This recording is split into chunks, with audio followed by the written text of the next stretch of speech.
Welcome to the Great Detectives of Old Time Radio. From Boise, Idaho, this is your host, Adam Graham.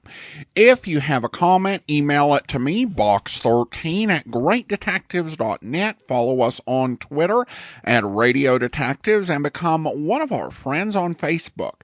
Facebook.com/Radio Detectives. I do want to encourage you to get your Great Detectives of Old Time Radio t-shirt. We actually have 3 different styles that are available. You go to t-shirt.greatdetectives.net and you can get our general Great Detectives of Old Time Radio t-shirt.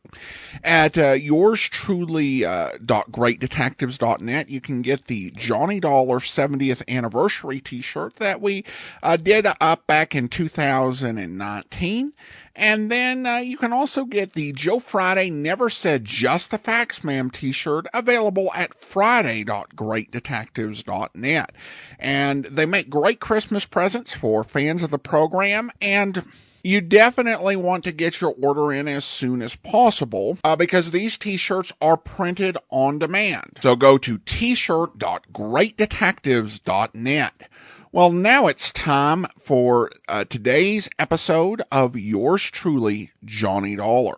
The original air date, April the 7th of 1951, and the title is The Edward French Matter.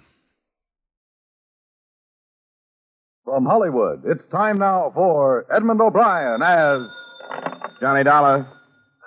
Mrs. French speaking. Who is this? Oh, I'm sorry for my explosive greeting, Mrs. French. It's a habit I've gotten into. This is Mr. Dollar from the insurance company.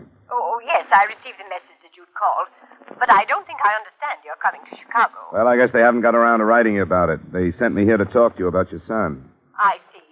And then if we decide there are grounds for your fears about him, they've given me authority to go out to the Malay states and investigate the situation. Oh, that's very nice of them. I am afraid for Edward. I'll come out to see you about 1:30 then, Mrs. French.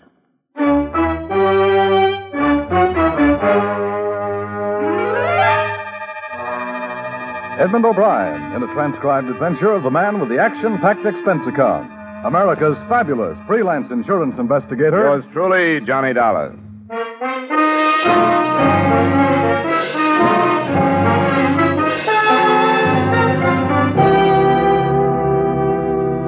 Expense account submitted by Special Investigator Johnny Dollar to Home Office Tri-State Insurance Group, Hartford, Connecticut. The following is an accounting of expenditures during my investigation of the Edward French matter. Expense account item 1, $95 airfare and incidentals between Hartford and Chicago, the home of Edward French's mother. There the story went about as follows. Edward French had left the States after the war and gone to the Malay States, where he managed a tea plantation, concentrating on sales to a buyer for the Jewel Tea Company. He'd married an English girl, and their life seemed pleasant enough, but a letter from a Constable Wicklow had reported the abrupt end of that. Edward, on a business trip to Singapore, had disappeared.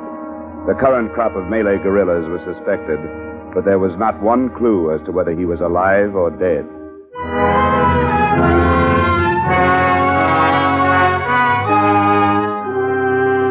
Expense account item 3, $1,283 airfare to Singapore.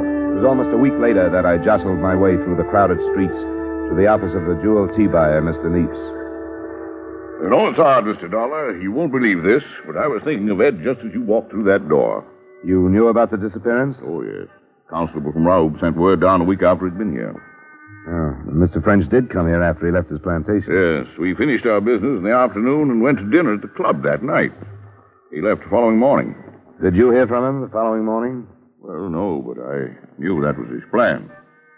Actually, I wasn't worried about him even after I heard about it. Ed's, not peculiar, I guess, but strong-willed. If 50 men told him not to swim across a river, he'd do it just to please himself. You get to expect the unexpected from him. I don't know if I make myself clear. I think I understand. Selfish, maybe a better word. What I mean is that it would be like Ed to suddenly leave for some place without bothering to tell anyone. Not even his wife? Well, first of all, not his wife. Now, don't misunderstand. I like Ed, but I can't help disapproving of some of the things, like the way he treats Catherine. But none of my business. I like him in spite of those things. I think Ed will show up when he gets ready to and laugh at the trouble he's caused. You don't put any stock in the idea that the guerrillas might have got him, huh? Bandits, I understand you call them? Yes. Well, of course, there's always that possibility. A planter is killed now and then, but I'd expect Ed to be the last one. If he just took off someplace as you suspect, would you have an idea where he'd go? No, I'm afraid I wouldn't. It's a big world, you know. Yeah. How do I get to Raoub?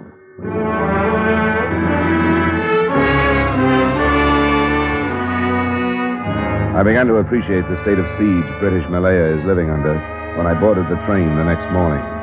All the windows in all the cars were covered with wood, hard and thick enough to withstand fair-sized bullets. At the stopping point near Raoub, I was met by 2 native policemen armed with Bren guns who drove me the rest of the way in a jeep that had been encased in armor. There was no trouble, but by the time I reached the police station in Raoub, I had a healthy respect for the dank wall of jungle that pushed in from all sides and the unseen enemy it hid. Because on the way, I was notified by the native driver that Constable Wicklow had been killed from ambush the day before. His replacement was Constable Downs. It's a nasty business, cleaning them out. Poor Wicklow'd been at it for almost a year. Well, it must have happened after I talked to the police in Singapore. Yes, last night. They attacked a steward estate. That adjoins French's. Wicklow was killed on the way out with reinforcements. They'll single out the leader every chance they get. What do you know about French's disappearance? Very little, I'm afraid. I read Wicklow's report when I learned you were coming. Undoubtedly the work of the bandits, although it might appear to be kidnapping. Kidnapping? That's a new theory. Oh, hardly a theory yet. But it's not been their habit to conceal the bodies of their victims. This is the first case on record where a vehicle has been taken. I didn't know about that either. That's what Wicklow's report said. That's all I know about it. Constable, I want to go out and talk with his wife. How do you... Take the Jeep by all means. It's rather late in the afternoon to start out. If you can't be sure of getting back here before dark, well, there's hardly any possibility that you'll take a chance. The native boys simply won't start back. They'll stay behind the barricade there for the night, and so will you.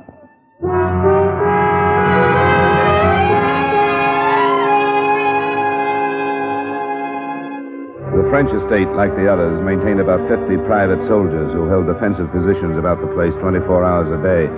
By the time I got there, they had pulled in for the night and were manning a tight perimeter around the main house.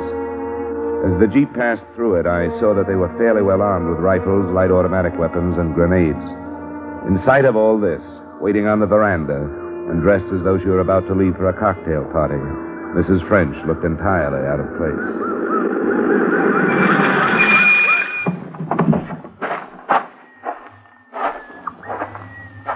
Mrs. French? Yes? Oh, didn't Constable Downs telephone about my coming? He said he would. Constable Downs? I'm afraid he wasn't able to. Our telephone wires have been out. Oh. Well, my name is Dollar, Mrs. French. How do you do? I'm here from the States to investigate the disappearance of your husband. The United States? I don't understand. I was sent by the insurance company that carries the policy on his life. It's quite a big policy, you know. Yes. Please sit down. Thank you. Mr. Dollar, you must understand what our fears are. That Edward has been killed by the bandits. There's no proof of that yet. As a matter of fact, Constable Downs seems to think there's a fair possibility that he hasn't been. What did he say?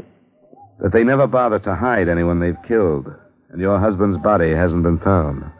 Also, that they never steal cars, and your husband's car hasn't been found.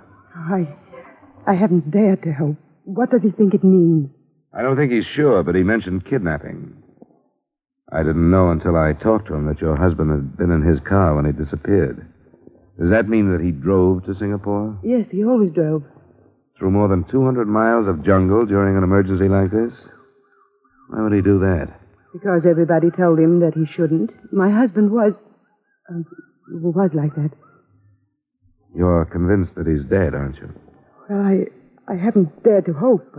I've thought the worst so that it... Mrs. French. Where did they come from? It's hard to tell. That way, I thought. You'd better sit down, Mrs. French. Come on. Come on, sit down.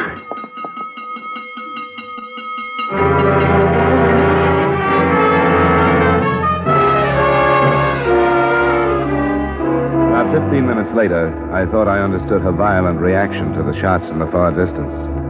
A small lorry pulled up in front of the house, and a blond man of 30 or so years got out of it. He was introduced to me as Keith Stewart, manager of the adjoining estate. From one brief look that passed between Mrs. French and him, I thought I understood who she had been afraid for. Well, I dare say that nobody would travel all the way out here if I caught it. You Americans are a surprising lot. Yes, I suppose so. And by the way, I very nearly did catch it. We heard the shooting. How many were there, Keith? Hard to tell. As usual, I could scarcely see the beggars. But their number's not as important as the fact that they're still in the vicinity after last night. I'm afraid we shall have to expect another raid tonight. The telephone lines have been cut. Yes, I rather thought they had. I tried to call. That's why I popped over. I think we can expect them here tonight. Is that your Jeep, Mr. Dollar? Constable Downs let me use it. I wouldn't try to return to Raoub until morning if I were you.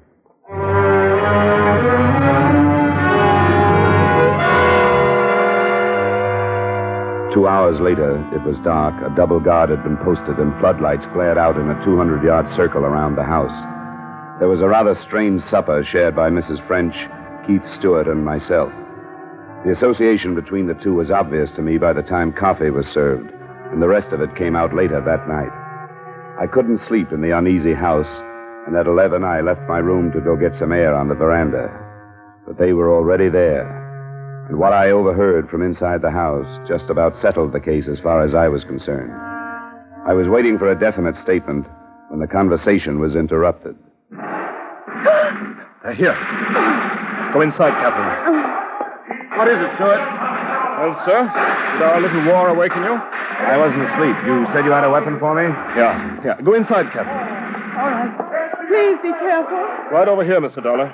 Not a gun of American manufacture. Are you familiar with the Thompson product? Yeah, thanks. You'll have to arm it. The chamber's empty. Now then, you're going out there with me? That's what you wanted, wasn't it? Very good.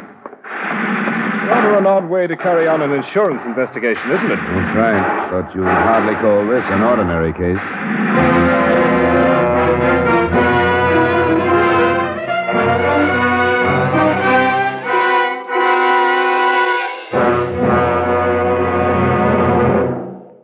We'll return you to the second act of Yours Truly, Johnny Dollar, in just a moment. There have been some changes made, and it's faster, it's funnier, it's got new life and brand new punch because Jan Murray's taken over. What show is this? Why, CBS's Saturday night musical quiz, Sing It Again, that hour of melody, mirth, and money that's heard on most of these same CBS stations. Yes, Jan Murray is your new host. Alan Dale, Judy Lynn, the Riddlers, and Ray Block are your music makers. And there's still loads and loads of cash for identifying the phantom voice. Be sure to hear the new Sing It Again starring Jan Murray tonight on CBS. Now with our star, Edmund O'Brien, we return you to the second act of Yours Truly, Johnny Dollar.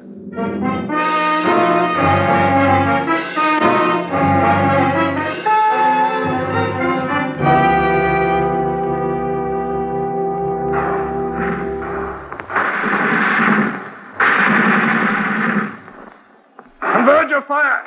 Converge! Blast to keep that lane covered! We've other guns to look about for targets. There's a movement to the left, Stewart. Good man, 2 of them. Take them if you like.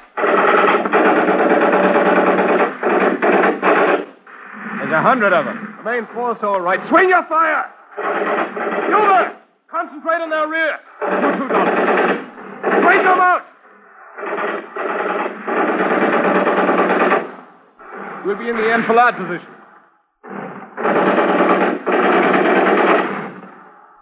Grenades! Grenades! Now!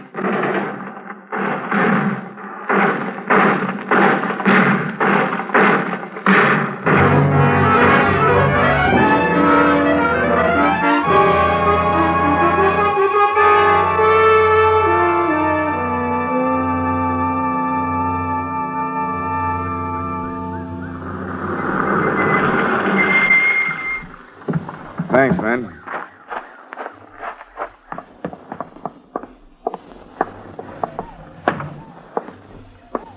Well, good morning, Mr. Dollar. Bandits gave you a bit of a go last night, I'm It told. was over by 2 a.m. I'm sorry I got your men into it, Constable. Oh, nonsense. They're policemen. You brought them both back, didn't you? Yes, the one death we had was a boy from the estate. Ah, beastly business. What about the bandits? I don't know. I didn't stay to count. There's been a development in the French disappearance that will probably surprise you. Oh? I overheard a private conversation between Stewart and Mrs. French. Or at least they thought it was private. I can think only one thing after hearing what they said. They're back of French's disappearance, not the bandits. Oh, see here now. I told you it'd be a surprise, but it's the truth. You suspect that there's something between them? It's more than a suspicion. I know that to be a fact. Good Lord. They talked about whether or not French knew about their association and whether or not he'd mentioned it to somebody who could have told me about it. She's afraid I'm suspicious of them, she said. What else could they have been talking about, Constable? I don't know. Good Lord. Did it sound as though they'd killed him? Yes, it did. But unfortunately, an overheard conversation isn't much in the way of proof. No. Pity the body hasn't been found. That would help. He didn't say so, but I sort of assumed that Stewart has a wife. Is that right? Yes, he has. Rather a pathetic, sickly woman. You can't say that about Mrs. French. Oh, no. I suppose one couldn't. I wonder if you could call Stewart into town for something this afternoon. Maybe a report on last night's action. I'd like to talk to his wife. Why, yes, I imagine I could. I'll ask 2 or 3 of the planters. As a matter of fact, I should arrange a meeting to discuss common defense. But good Lord, Dollar, this possibility is astounding. It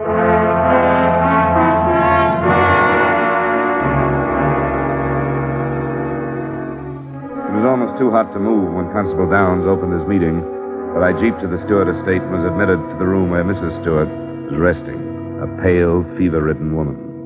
Mr. Dollar, you've traveled a great distance in order to ask questions. I find rather strange your hesitancy now that you are here. There are some questions that are particularly hard to ask. They're about your husband, Mrs. Stewart. Yes? Do you know about your husband and Mrs. French?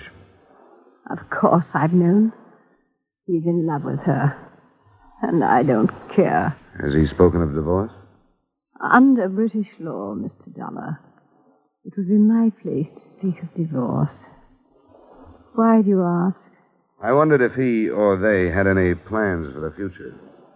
I assure you that any of Keith's plans for the future will include me. Unless he kills me.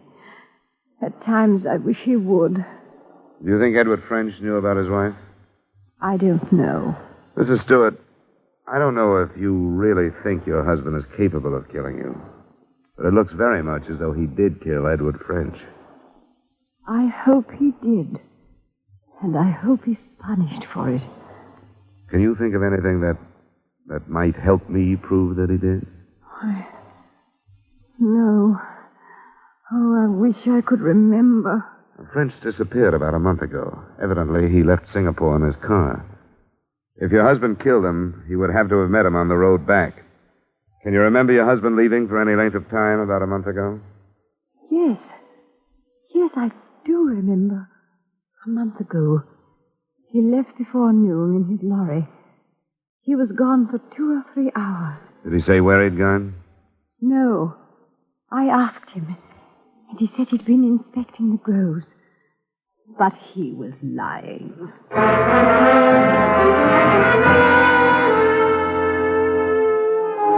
It was hard to know whether she was speaking the truth or what was manufactured by her hate for her husband. When I left her, I went back to the French estate. Mrs. French was reportedly too ill from the previous night's excitement to see me at the moment, and I was told to wait. I waited until an hour before dark and then was faced not by the lady of the estate, but by Keith Stewart. My wife told me about your visit, Mr. Dollar. She did? I was hoping that she wouldn't. I'm sorry that you bothered her. She's quite ill. At times, what she says has entirely no basis of reason. Oh? She seemed to be all right when I saw her. She told you that I killed Edward French. Do you think that's a reasonable statement? She didn't tell me that. And why should she say that she did? Probably because I told her. You told her? Yeah. Why would you think a thing like that, Mr. Dollar? Because it doesn't look like natives' work, for one thing. The body hidden, the car missing. That doesn't necessarily follow, Mr. Dollar. A jungle animal might have made off with his body. An armored auto such as his could be sold quite easily for a great deal of money. His body might also offer proof of who killed him. The car, too, possibly. I'm afraid you're in error, Mr. Dollar. Edward was killed by bandits. How do you know that? Considering the number of deaths attributable to them, I think it's safe to assume. You're in love with his wife. I make no secret of that, sir. You made no secret of your conversation with her last night, either. What do you mean? I mean on the veranda last night, just before the attack. I see. You told her there was nothing to worry about, if you'll remember. You were wrong. I'm afraid you were, too, Mr. Dollar. Spying is not looked upon with any amount of favor here. It's not my usual method, but your stupidity made it almost unavoidable. How do you think the murder is going to be received? I insist there was no murder per se. Edward was killed by the bandits. Keith. Catherine, will you go back to your room, please? No, Keith. I have a right to know what's being said. Nothing is being said, my dear, that would be of any interest to you. Why do you say that, Stuart? I've been listening, Keith. I have a right to be here. All right, my dear. As you know, then, we were discussing the possibility that I might have killed your husband. It's a groundless discussion, since even if Mr. Dollar were convinced that I had, there would be the matter of proof. I've been expecting that. And you have a solution? Not at the moment. But let me tell you this. I have Constable Downs convinced, too. He arranged the meeting of you planters this afternoon only to give me time to talk to your wife. Keith. Please, Catherine, be quiet. The constable has probably radioed our suspicions to Singapore by now, so you can see that the ball is rolling, so to speak. Catherine, be quiet. Go to your room, Catherine. It'll be better if you'll go to your room. You can see she's ready to break down right now. I don't think you have a chance, Stuart. She had nothing to do with it, Dollar. I'll accept full responsibility. We did fall in love. Edward was a beast. That has nothing to do with it, has it? If you'd known him, you'd realize that it had a great deal to do with it. He deserved to die. Life is cheap here in the Malay States. Good men have been dying. He wasn't a good man. He was a beast. And I took the emergency and used it to my advantage. To Catherine's advantage. You met him when he came back from Singapore? Yes, I drove my lorry to meet him. I feigned engine trouble, and when he got out, I shot him and drove away. But I didn't tell Catherine until after I'd done it. Do you want to go into town to give your story to Constable Downs, or shall I send in for him? I'll go in. If you wouldn't mind, I'd appreciate it if I could go to my estate first. It's close to dark. I'd appreciate it. We'll go in the Jeep then. I've got 2 armed men in there. All right, Mr. Dollar. I won't say goodbye to Catherine. If we could leave now. Oh, you're carrying an automatic. I'd better take that. All right, we can go now.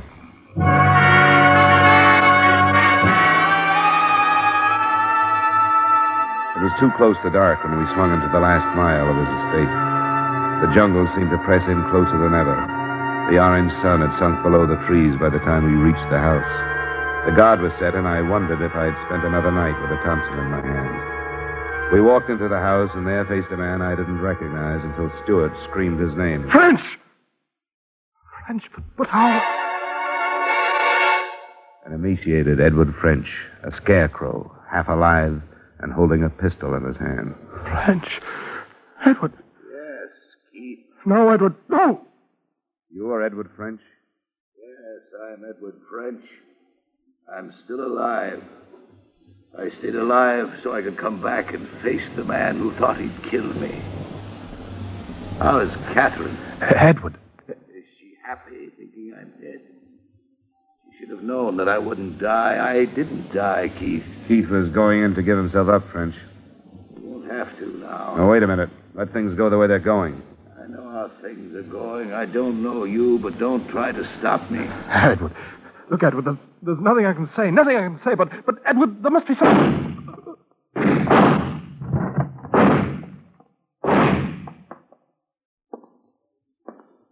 Give me that thing, French. Sure. There it is.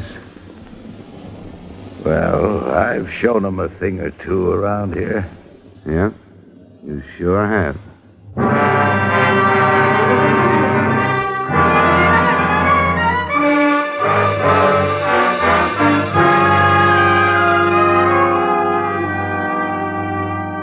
Expense account item 4, same as items 1 and 3, transportation back to the States in Hartford. Item 5, miscellaneous, $200. Expense account total, $2,739.50. Remarks? The story of French being left for dead and driving to a settlement hospital is too long to cover here. But he did, without letting anybody know who he was.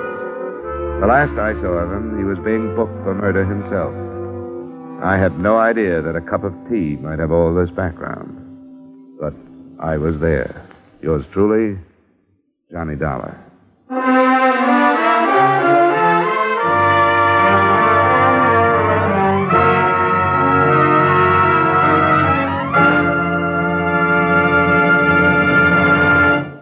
Yours truly, Johnny Dollar, stars Edmund O'Brien in the title role and is written by Gil Dodd with music by Wilbur Hatch.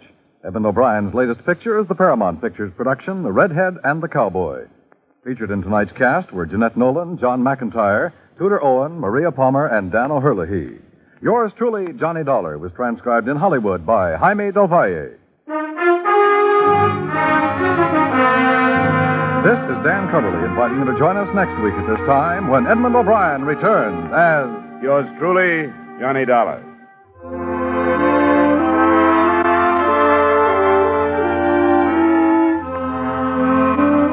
For more adventure and mystery tonight, CBS brings you Hopalong Cassidy, Gangbusters, and Broadway is My Beat on most of these same CBS stations. Stay tuned now for Larry LeSueur with 5 minutes of the latest news, which follows immediately over most of these same CBS stations.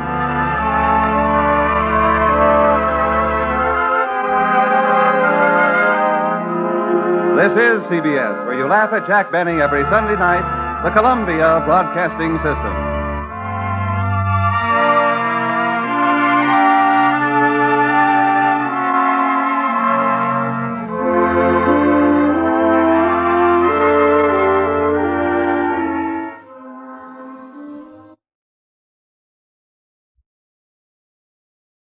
Welcome back. Well, Edward French showing up alive was kind of a surprise. Well, it was actually totally a surprise.